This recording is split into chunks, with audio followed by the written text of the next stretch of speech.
Hello and good evening, students, and welcome to Byjus Exam Prep IAS. Let us take a look at the questions we have in line for you for today's daily quiz. The first question is, just transition, a term in the news these days, is related to transition from remote to office working post-pandemic, tackling dangers of AI, artificial intelligence replacing human jobs, transition from high to low carbon energy generation means Indian efforts of import substitution for EV batteries. We have taken this question because the Ministry of Coal had organized the Just Transition Roadmap seminar on the sidelines of the third ETWG Energy Transitions Working Group meeting in Mumbai under the G20 presidency of India. Now, in order to tackle the pressing environment challenges, especially climate change, pollution, and the reduction in biodiversity, the nations and the businesses, they need to transition towards greener, resilient, and climate neutral economies and society. In this regard, a just transition means greening the economy in the way that it is fair and inclusive as possible to everyone concerned, creating decent work opportunities and leaving no one behind. Now in India, around 50 lakh people, they are directly dependent on coal mining, and that is why India as the G20 president will press on just energy transition at G20 so that these 50 lakh people, they do not lose their employment overnight. So over here the correct answer is C. Next question is, which of the following activities will be a violation of the Model Code of Conduct? Ministers merging official visits and election campaign visits, having an impromptu gathering at a freely available village ground without informing the administration, a political party member urging the voters to go and cast their vote in maximum numbers. Now, Model Code of Conduct, it is a set of guidelines that are issued by the Election Commission of India to regulate political parties and the candidates before the elections. It helps the Election Commission to conduct free and fair elections both to the central and the state legislatures. Now, do you know for how long the Model Code of Conduct is operational? If yes, then let us know in the comments. Now, amongst these options, this is correct. Yes, this will be a violation because when on official visit, the minister, they will be working as a part of the state government. While on an election campaign visit, this person will be working as a part of that political party. So these cannot be merged. This is also correct because without informing the administration, especially the police, it is not possible to have an impromptu political gathering because the police is responsible for the security in any such cases.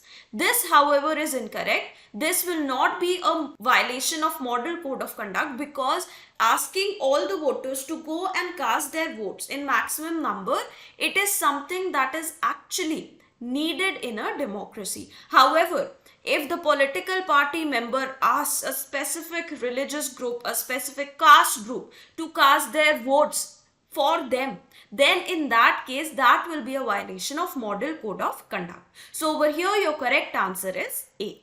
Next question says, which of the following statements are true regarding Wholesale Price Index? It captures the change in the prices of goods and services before they enter the retail market.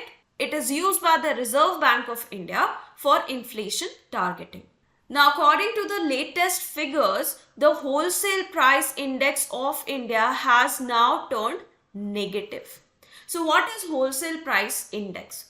This index, it represents the prices of goods at the wholesale stage. So, from wholesale, it goes to retail stage and then it goes to the consumers.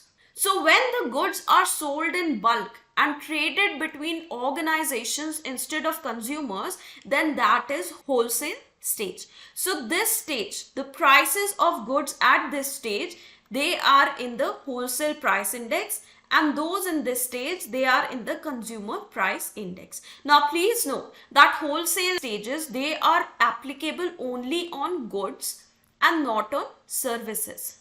So that is why WPI, it is only for the goods and not for services. If we go back to the question, this statement says that it captures changes in prices of goods and services. So this will be incorrect. This is also incorrect because the consumer price index, it is being used by the Reserve Bank of India for inflation targeting. So your correct answer will be D. How many of the following statements are true regarding the Mandovi River? It originates in the state of Karnataka. It flows through 3 states in India before entering the Bay of Bengal. Salim Ali Bird Sanctuary is located on the banks of this river.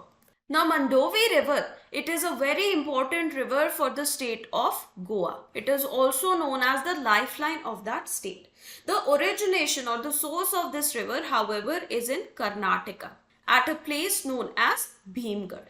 Now recently there have been tussles between the riverine states of this river, that is Goa, Karnataka and Maharashtra, regarding the division of the water of this river system. The Central Water Commission, they have approved the detailed project report for the state of Karnataka regarding the construction of the Kalsa-Bandura canal to divert the water from the upper stretches of this river, and this decision is being highly opposed by the state of Goa. Now talking about the Salim Ali Bird Sanctuary, it is located in the island of Chorao at the banks of the Mandovi River. So if we go over here, this is correct. This is however incorrect. It does not enter the Bay of Bengal. It enters the Arabian Sea. This however is correct, and your correct answer will be B. Now we come to a PYQ from the year 2018. Now this PYQ is about GM mustard. Now GM mustard, it is in news even right now because the Genetic Engineering Appraisal Committee, it gave the approval for environmental release of GM mustard, also known as the DMH 11 variety, Dhara mustard hybrid. Now what is the question? With reference to genetically modified mustard, GM mustard developed in India, consider the following statements. GM mustard has the genes of a soil bacterium that gives the plant the property of pest resistance to a wide variety of pests. GM mustard has the genes that allow the plant cross-pollination and hybridization. It has been developed jointly by the Indian Agricultural Research Institute and Punjab Agricultural University. Now this variety, it has been developed by the Delhi University. So this is incorrect. Now what was the need for GM mustard? It was to increase the production of mustard in India in order to fulfill our domestic edible oil needs. Now this genetically modified mustard, it has 3 genes, that is Barnase, Barstar and Bar, from a soil bacteria known as Bacillus amyloliquefaciens. Now these genes, they are not making the GM mustard pest resistant but instead herbicide tolerant. So this is incorrect. What about this? Now these 2 genes that have been added to GM mustard, they allow for plant cross-pollination and hybridization of the GM mustard. So this is correct, and your correct answer will be B. Now we come to the fact of the day, which is about the mission DefSpace. Now the mission DefSpace was announced by the Prime Minister of India in 2022.